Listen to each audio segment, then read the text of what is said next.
43.8 million Americans suffer from mental illnesses in a given year.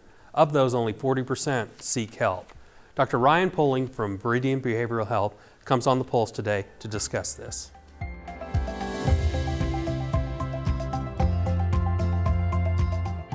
Dr. Poling, I mentioned the 43.8 million people with mental illnesses. What are we talking about when we mention mental illnesses? A lot of different things. The most common ones are anxiety or depression. Sometimes it's just a generalized feelings of anxiety.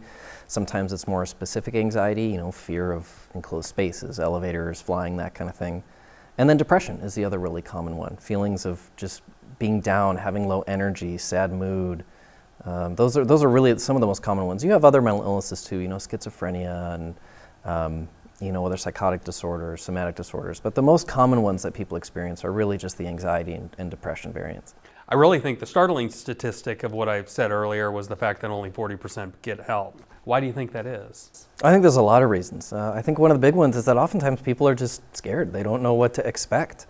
They think of going to see a shrink and they're going to lay on the couch and talk about their moms and it's going to be really weird, right? Yeah. But that's not the idea. The idea is just to create a space for them that they can come and process and unload. More often than not, people just need a place to be heard, to be listened to.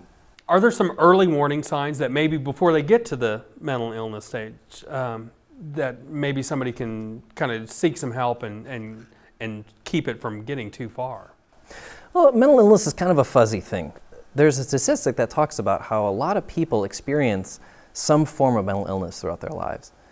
And so many people experience things and they maybe don't even notice it and things resolve on their own.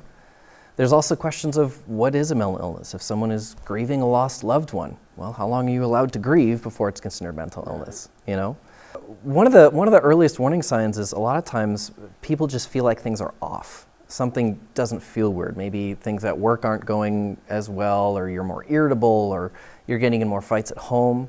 For some people, the symptoms could be more severe. They may start hearing voices telling them to do things. They may start seeing things other people don't see. But for the vast majority of people, when they begin to experience something like this, it usually starts with feeling like something in their life just isn't working quite as well as it used to. Tell me about the services offered at Veridian.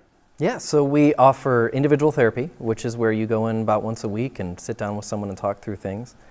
We also offer psychological testing, which is one of the things that I specialize in. And we help people out with questions like, does my kiddo have autism? Am I experiencing depression? Or sometimes we'll get referrals from the other therapist saying, hey, I'm doing some work with this person and we're trying to figure out what's going on. Can you help us get a picture of how I can best help this person out? So we also offer an intensive outpatient program for people who maybe need a little bit more support than individual therapy can provide. Well, thank you so much for being on the show. Yeah, thank you. Thank you for watching The Pulse. For more information, please visit veridianbh.com and like Salina Regional Health Center on Facebook and follow us on Twitter.